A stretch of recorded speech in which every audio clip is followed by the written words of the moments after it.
아멘.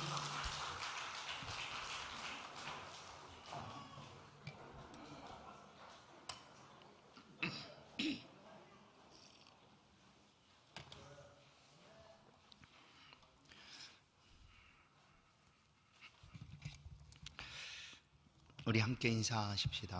하나님 당신을 사랑하십니다.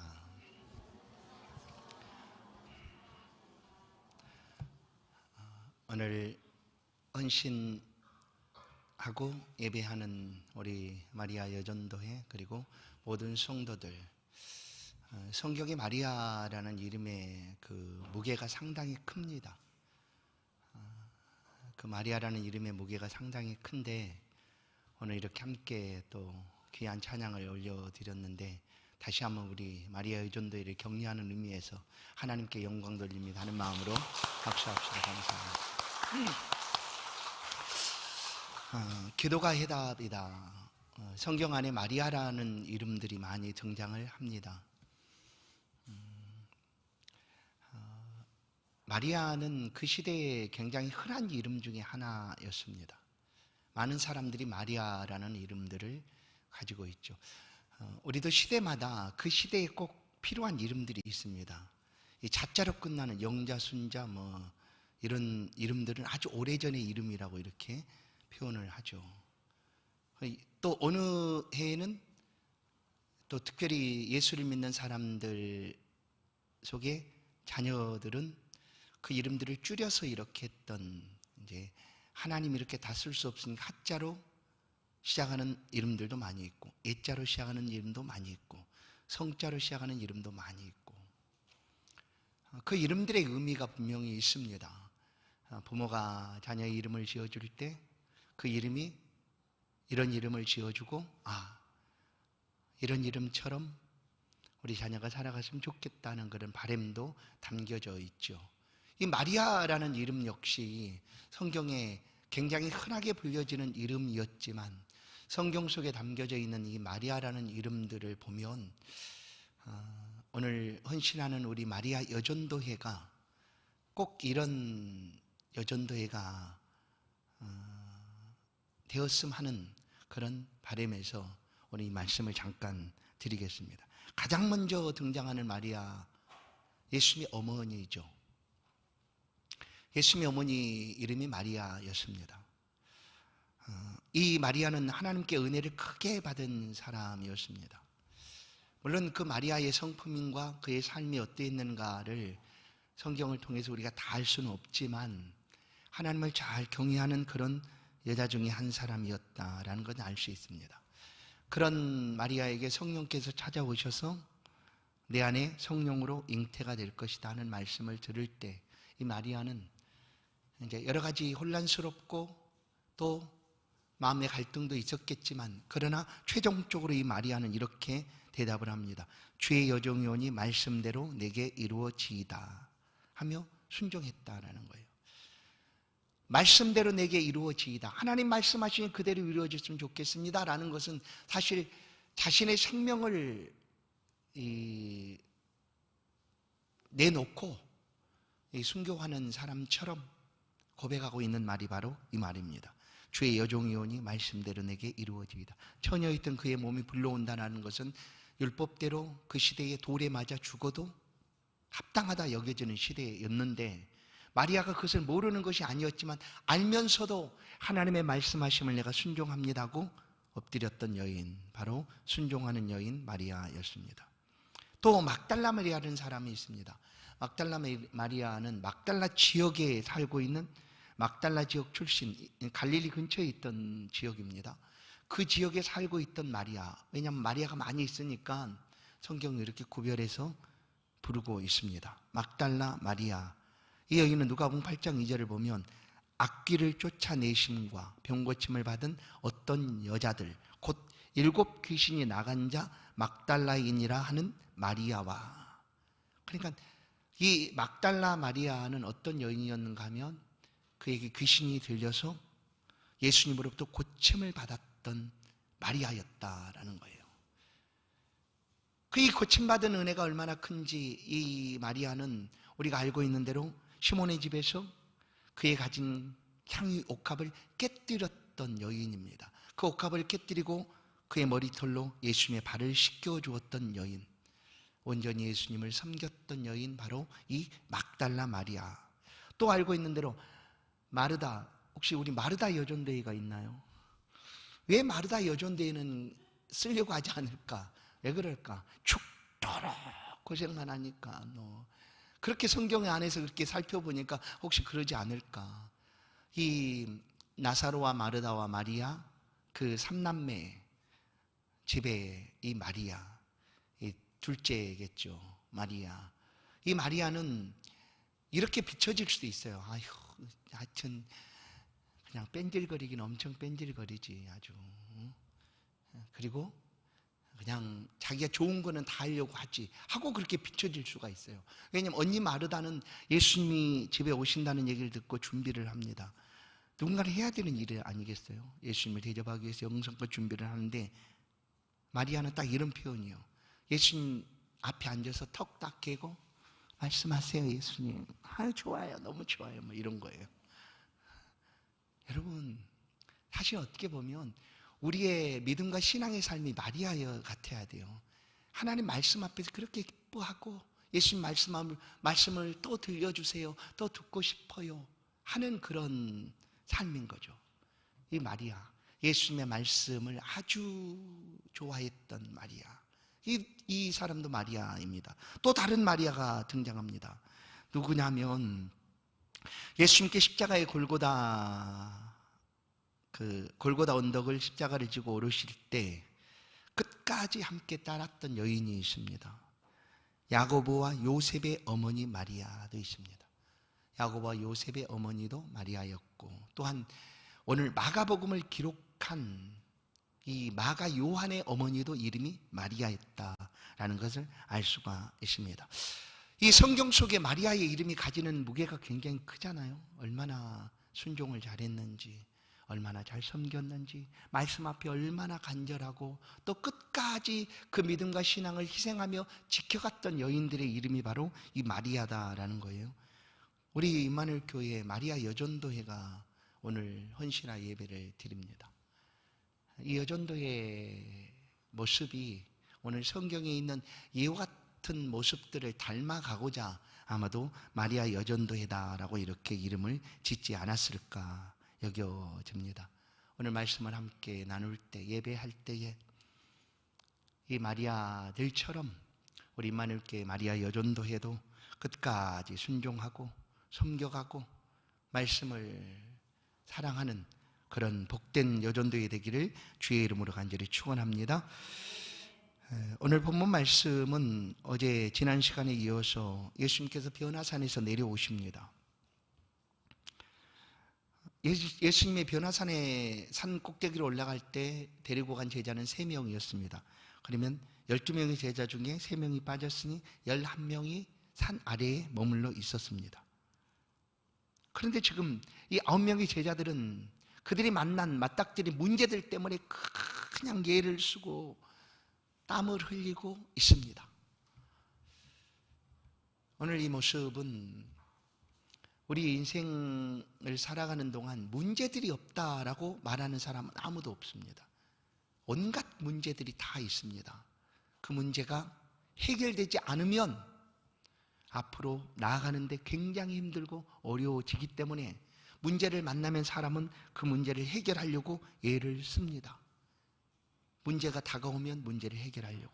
특별히 학생들은 문제를 푸는 것으로 그의 실력들을 이렇게 검증받는 것 아니겠어요?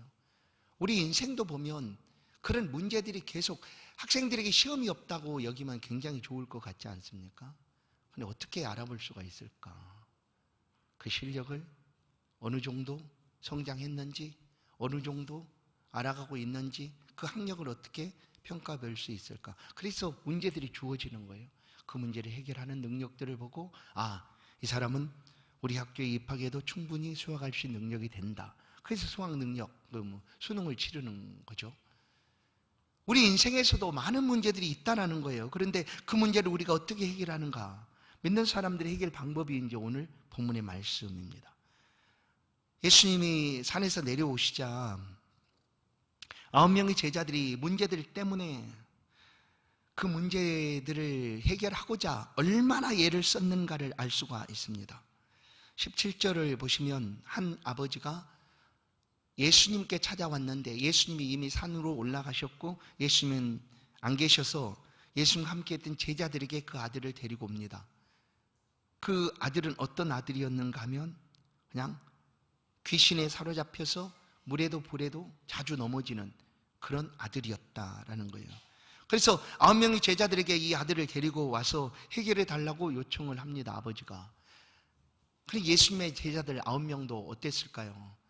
늘 보았지 않습니까? 예수님과 함께 하면서 예수님이 귀신을 내어 쫓고 병든 자를 고쳐주는 것들을 제자들도 보았죠. 그래서 기도를 안 했겠습니까? 기도했어요. 얼마나 기도를 많이 했겠어요. 여러분, 제 경험에서도 저도 이제 신앙생활을 하는 동안 청년기도 있었고 뭐 학생 때도 있었고 청년기도 있었고 그 청년 때 수련회를 요즘처럼 잘 갖춰진 수련회가 아니라 그 당시에는 수련회 가면 텐트를 항상 가지고 텐트를 치고 이렇게 수련회를 했던 그런 기억이 있는데 한번 수련회를 갔는데 수련회 우리 교회 청년 중에 한 사람이 이제 수련회 장소에서 오늘 성경 말씀 그대로 보면 그냥 한마디로 귀신이 들린 것처럼 그렇게 된 거예요. 그래서 지금도 아직 생생합니다. 얼마나 많이 기도했는지 몰라요. 붙들고 기도를 했어요. 같이 기도를 했어요. 같이 하나님 앞에 하나님 말씀을 이렇게 하셨는데 고쳐주십시오 하고 막 기도를 했어요. 근데 그렇게 기도를 했는데도 달라져 보이지 않는 거예요.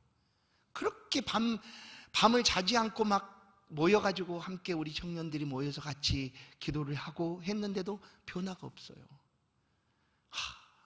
안 되나 보다. 막 이런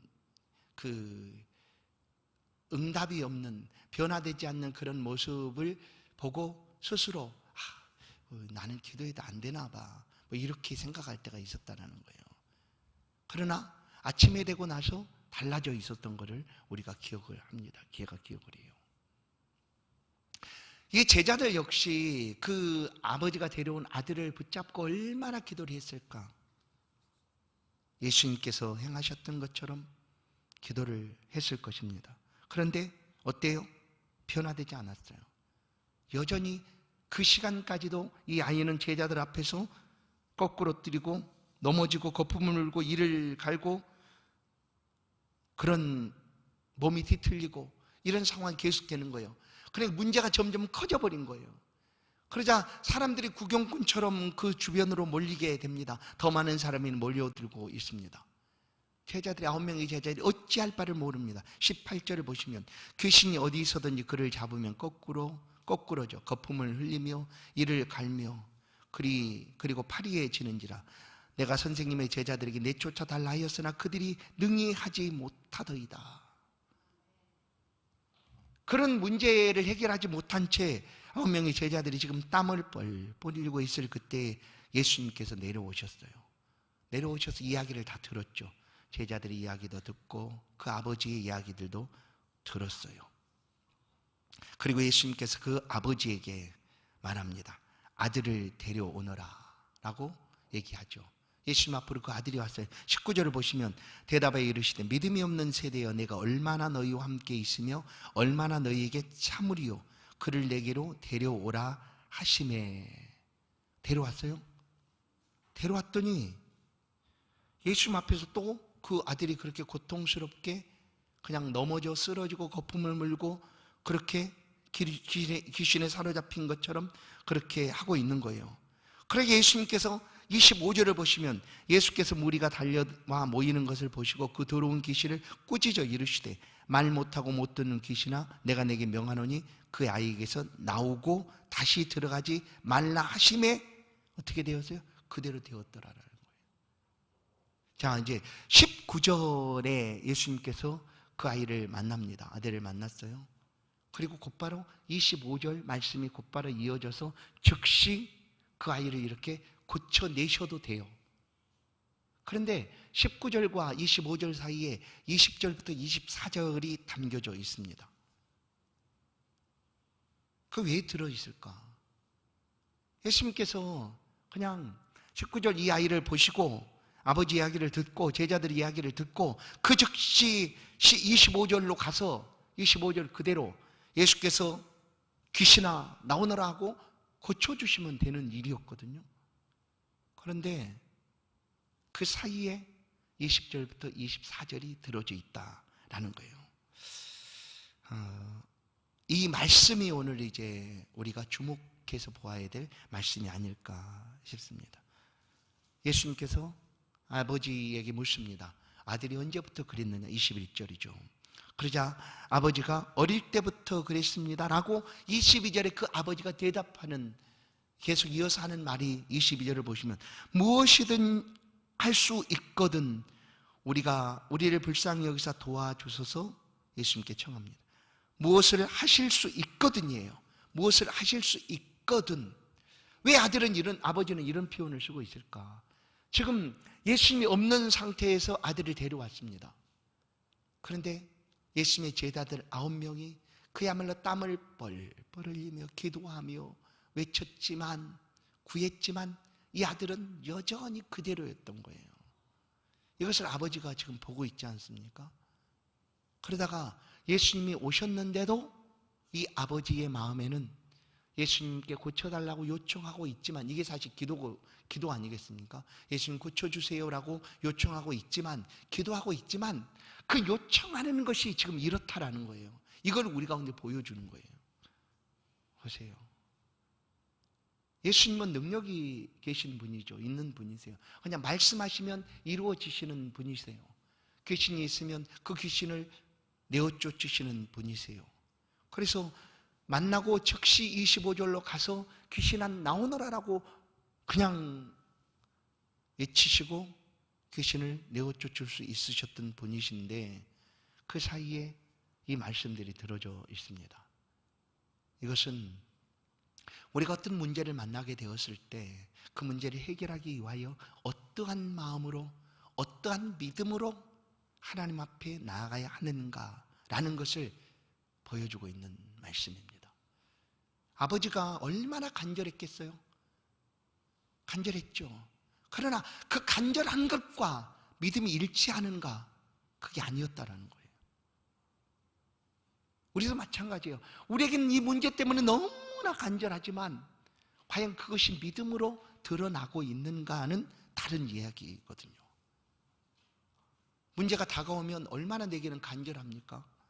그 문제를 해결하지 못하면 한 걸음 나아가지도 못하는데, 그런데 그 문제를 해결하기 위한 나의 모습, 나의 삶은 과연 믿음인가 하는 것을 오늘 우리가 볼 수 있다라는 거예요. 자, 22절을 다시 한번 보십시다. 무엇을 하실 수 있거든 우리를 불쌍히 여기사 도와주십시오 라고 얘기합니다. 확신이 없어요. 아버지에겐 지금 확신이 없어요.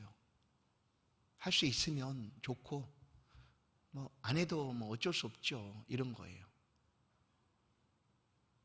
왜냐하면 아버지가 이미 제자들 9명을 통하여 경험했기 때문에 그런 마음을 가졌는지 모릅니다. 성도 여러분, 우리 신앙에 있어서도 우리의 기도가 하나님 앞에 응답되지 않고 있다라는 그런 시간들을 자꾸 경험하다 보면, 에이, 기도해도 쓸데없어, 기도해도 안 돼, 기도해도 그대로야, 이런 것들이 나도 모르게 믿어야 되는 믿는 사람들의 심령 속에 슬며시 다가와서 우리의 믿음을 가로막고 방해하고 있다는 것을 우리가 기억해야 된다는 거예요. 우리가. 그런데 나는 지금 믿음으로 행하고 있다라고 생각해요. 그런데 과연 그것이 온전한 믿음인가? 왜냐하면 우리가 온전히 믿지 아니하고 구한다라는 것은, 그것은 오늘 야고보서 1장 5절 7절의 말씀처럼 무엇인가 하면 믿음 없는 기도는 응답이 없다고 말씀하시거든요. 야고보 1장 5절 7절 너희 중에 누구든지 지혜가 부족하거든 모든 사람에게 후히 주시고 꾸짖지 아니하시는 하나님께 구하라 그리하면 주시리라. 오직 믿음으로 구하고 조금도 의심하지 말라. 의심하는 자는 마치 바람에 밀려 요동하는 바다 물결 같으니 이런 사람은 무엇이든지 주께 얻기를 생각하지 말라라는 거예요. 믿음이 있노라라고 말하면서 구하지만 그것이 참 믿음이 아니라면, 온전히 하나님을 신뢰하고 확신하지 못하면 그 부르짖음이 응답이 없다라는 말씀이에요. 그래서 너희 가운데 겨자씨만한 믿음이 있으면 이 산을 들어 저리로 바다에 던지우라 할지라도 그대로 될 것이다 하시는 말씀이 예수님의 말씀이 아니겠습니까? 오늘 이 아버지는 너무나 간절했어요. 문제 앞에 해결하고 싶어서 얼마나 간절했는지 몰라요. 그래서 예수님께 이렇게 구하는데 예수님 앞에 하실 수 있다면 한번 해보세요. 그런데 나는 이제 실망하지 않아요. 안 돼도 그래 그러려니 하고 생각하고 있으니까 괜찮아요 하고 구했다라는 거예요. 그러자 예수님 23절을 보세요. 이 말씀을 들으신 예수께서 이르시되 할 수 있거든이 무슨 말이냐. 꾸짖고 있는 말씀이거든요. 왜냐하면 우리가 예수를 믿는다는 것은, 이것은 우리에게 있어서 필요 없는 표현이에요. 왜냐하면 우리는 믿는다는 것은 예수를 완전히 믿는 것이니까. 그런데 이 아버지는 할 수 있거든이 무슨 말이냐라는 말씀으로 꾸짖음을 받아요. 왜냐하면 할 수 있거든 한번 해보시죠. 안 해도 나는 실망하지 않아요. 원래 그러려니 생각했으니까 괜찮아요 하는 거죠. 그러나 이거 믿음이 아니라는 거예요. 이런 믿음으로 이 문제를 해결할 수가 없기 때문에 예수님 23절에서 강하게 말씀합니다. 할 수 있거든이 무슨 말이냐. 믿는 자에게는 능히 하지 못할 일이 없느니라. 능히 하지 못할 일이 없느니라. 야고보 1장 5절에서 7절 말씀처럼 이런 자는 주께 얻을 것을 무엇이든지 주께 얻기를 생각하지 말라라는 것하고 똑같죠. 그래서 이 말씀이 25절 사이에 들어져 있다라는 거예요. 예수님은 능력이 있는 분이십니다. 할 수 없는 일이 없는 분이시죠. 그러면 우리가 기도하면 우리에게 그 능력이 고스란히 임하는가? 맞습니다. 믿음으로 구할 때 나의 능력이 아닌 그리스도 예수의 능력이, 하나님의 능력이 믿는 자의 심령 속에 나타나 임하게 된다라는 거예요. 그렇게 응답이 이루어지고 그렇게 문제가 해결될 수 있다라는 것이 오늘 말씀입니다. 모든 문제의 해결, 어떤 문제든지 왜 우리는 하나님 앞에 나아가 기도해야 될까? 우리가 하나님과 상관없는 사람이라면 내 마음대로 내 뜻대로 내 삶을 살아가도 괜찮아요. 그런데 이미 우리는 그 삶을 벗어날 수 없는, 하나님과 밀접한 관계, 하나님을 떠나서는 우리가 살아있다라고 말할 수 없는 그런 관계를 이미 형성하고 살아가고 있기 때문에 그 안에서, 그 관계 속에서 하나님 앞에 나아가야 되기 때문에 모든 문제의 해답은 예수 그리스도시고 모든 문제의 해답은 기도다라는 거예요. 그 관계 속에서 하나님을 향하여 우리는 부르짖게 됩니다. 그래서 예수님은 이것을 말씀하시기 위하여 19절에서 25절로 바로 가지 않고 이 가운데 있는 말씀들을 들려주고 있다라고 우리가 생각을 합니다. 아버지는 온전하게 예수 그리스도를 붙잡지를 못합니다. 그래서 하실 수 있다면 이렇게 표현을 했지만 예수님은 아니다. 할 수 있다면 하는 것이 아니라 반드시 된다라는 거예요. 여러분, 기도는 반드시 응답이 있습니다. 기도하는 순간 이미 응답이라니까요. 지난 금요일 날도 우리가 함께 말씀을 나눈 것처럼 요한복음 15장 말씀을 잠깐 드렸는데, 기도가 단순히 문제를 가지고 응답받기 위해서 하나님 앞에 엎드리는 것이 기도인가? 아니에요. 사실은 하나님과 관계를 가장 아름답고 부드럽고 온전하게 만들어가는 것이 뭐냐? 기도예요. 거기에 무슨 어떤 문제에 대한 응답, 해결되는 일들이 나타나지 않는다고 해서 나는 기도의 응답을 못 받았어, 기도는 안 해도 되는 거야 라는 것이 아니라는 거예요. 기도 자체가 하나님과 관계를 아주 부드럽게 하고 하나님을 더 깊이 알아갈 수 있는 귀한 것이기 때문에 그냥 기도하는 그 자체만으로도 우리는 이미 응답을 받고 있다라는 거예요. 기도는 사실 우리가 하나님 안에서 삶을 살아가고 있는 것을, 이 기도라는 것을 통하여 우리가 스스로 확신하는 겁니다. 아, 내가 믿는다고 말하지만 여러분, 내가 믿는다라는 것을 우리가 기도라는 것으로 이렇게 표현을 해야 되는 거예요, 사실. 그러나 기도하지 않고 우리의 마음속으로 아, 나는 모든 것을 다 알고 있어, 기도해야 되는 것도 알고 있어 라고 말하고 기도하지 않는다면 그것은 다른 얘기예요. 하나님과 관계가 온전하게 또 부드럽고 아름답게 형통하게 이어져 갈 수가 있는가? 우리는 그렇게 될 거라고 생각을 해요. 아, 나는 기도 굳이 기도 안 해도 내가 다 알고 있으니까. 근데 안 그렇다라는 거예요. 그래서 성경은 우리로 하여금 기도의 자리에 머물게 하고 기도하게 하고 또 문제들을 허락하실 때 그것이 기도로 해결된다라는 것을 알려주고 있는 거예요. 오늘 이 아버지는 그 기도를 하나님 예수님께 나와 드렸지만 믿음 없는 기도로 예수님의 책망을 받고, 그리고 예수님께서 23절의 말씀처럼 말씀을 우리 가운데 들려주십니다. 그리고 25절에 예수님께서 아들을 고쳐주시죠. 그렇게 해서 아들이 고쳐짐으로 문제가 해결되었어요.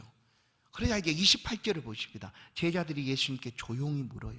조용히. 그럴 수밖에 없잖아요. 우리는 안 그러겠어요? 나는 왜 안 됐을까, 예수님? 우리가 그렇게 땀을 흘리고 그렇게 기도했는데 어찌하여 우리는 그 일을 행하지를 못했습니까? 어찌하여 우리는 귀신을 내어쫓지 못했습니까? 라고 예수님께 제자들이 조용히 묻습니다. 그럴 때 예수님께서 29절 말씀을 하시잖아요. 그럼 봐봐요. 예수님이 이런 말씀을 하실 수도 있어요. 야, 너는 나 아니잖아. 너랑 나랑 다르지. 물론 달라요. 엄연히 다르죠. 그러나 예수님께서 너희가 내가 아니기 때문에 너희가 응답을 이 사람을 해결하지 못한 거야 라고 말씀하지 않으셨어요. 왜냐하면 예수 믿는 사람들에게 예수 그리스도께서 모든 것을 위임해 주셨다. 위임 명령을 성경은 우리 가운데 알려줍니다. 예수 그리스도가 가지신 모든 권세와 능력들을 그 믿는 사람들에게 예수 그리스도께서 위임을 해 주셨어요. 위임. 그리고 제자들을 보내실 때도 예수님께서 그 제자들에게 이런 능력들을 베풀어 주셨어요. 그래서 다른 것 가지고 가지 말고 오직 그 능력을 가지고 나아가라 라고 말씀을 하신 거죠. 그런데 왜 우리는 이렇게 하지 못하였습니까? 라고 말씀하고 제자들이 물을 때 예수님 29절 이르시되 기도 외에는 다른 것으로는 이런 종류가 나갈 수 없느니라 하시니라 해요. 그럼 여기서 우리가 깊이 생각을 해야 돼요. 아, 우리가 예전에 기도했잖아요. 예전에 많이 기도했어요. 그거면 충분하지 않을까요? 라고 생각을 하겠지만 아니다라는 거예요. 지금 기도해야 된다는 거예요. 왜냐하면 우리는 분명히 압니다. 예수를 믿는 성도들의 삶에 이 믿음의 삶을 방해하는 악한 세력이 있음을 우리는 보이거나 드러나 있거나 하지 않아도 우리가 성령 안에서 말씀 안에서 영적으로 이것들을 분별해 가게 되는 거죠. 악한 사단의 역사가 여전히 계속되고 있다. 그래서 사람과 관계 속에서 어떤 문제가 발생하지만 그 속에 악한 사단이 그리스도 예수 앞으로 나아가는 것을 방해하기 위하여 계략을 꾸미고 또한 여러 가지 문제들을 일으키고 있다는 것을 우리는 언제나 인지하고 있어야 된다는 거예요. 아, 너는 됐어. 이제 너한테는 내가 상관 안 할게. 이렇게 하는 사단이 아니라니까요. 시대가 달라지면 달라질수록, 왜냐하면 그 시대에 맞게 사단도 강력하게 변화되는 거예요.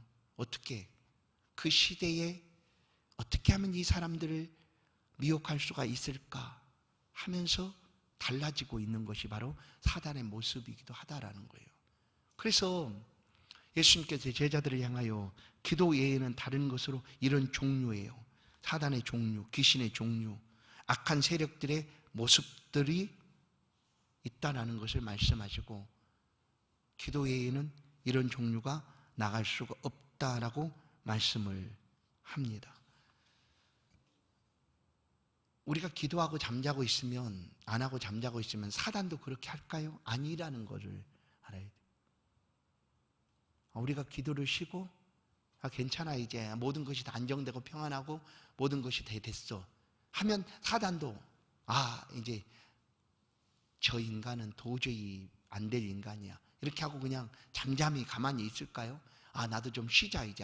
그동안 굉장히 힘들었네. 안 그런다라는 거예요. 왜냐하면 여전히 끊임없이 사단도 그의 모양과 또 방법들을 바꾸고 어떻게 해서든지 예수 믿는 사람들로 하여금 믿음 안에 멀어지도록, 하나님과 관계가 멀어지도록 그 일이 온통 사단이 행하는 일들이라는 거예요. 그렇게 해서 우리에게 하나님을 알아가는 그 삶의 자리에서 떠나도록, 이것이 바로 사단의 어떻게 보면 굉장히 똑똑함이죠. 굉장히 사단도, 악한 세력도 우리가 하나님에게서 멀어져 가도록. 사람이 믿는 성도가 언제 하나님 앞에 멀어져 갑니까? 말씀드렸잖아요. 시험을 당하거나 어려움을 감당할 수 없이 그냥 확 당하게 되면 사단의 꼬임에 쏙 넘어가서 금방 돌아서는 거죠. 그것을 이기는 방법이 뭐냐? 오늘 기도라라고 얘기하는 거예요. 기도 외에는 이와 같은 종류를 나가게 할 수가 없다라는 거예요. 어떻게 기도해야 되느냐? 똑똑하게 기도해야 돼요. 정확하게 보고 기도해야 돼요. 예수님께서 각 사람에게 주신 은혜가 있습니다. 그 주신 은혜를 따라 우리는 예수님을 잘 섬겨가게 됩니다. 그리고 교회에 주신 하나님의 은혜가 있습니다. 그것은 사람들을 부르시고 세워주신다라는 거예요. 그런데 세움받은 모든 주의 일꾼들은 무엇을 위하여 하나님께서 직분을 맡기시고 세워주시는가를 우리가 잊어서는 안 됩니다. 그게 뭐냐면 하나님의 교회를 위하여 기도하게 하심입니다. 기도하게 하심이에요.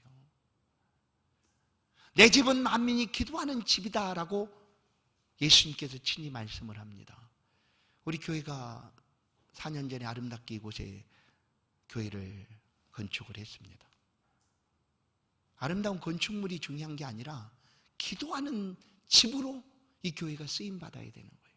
그래 누구든지 마음이 억눌리고 힘들고 어려운 사람들이 수시로 찾아와서 기도하는 장소가 되어야 된다는 거예요.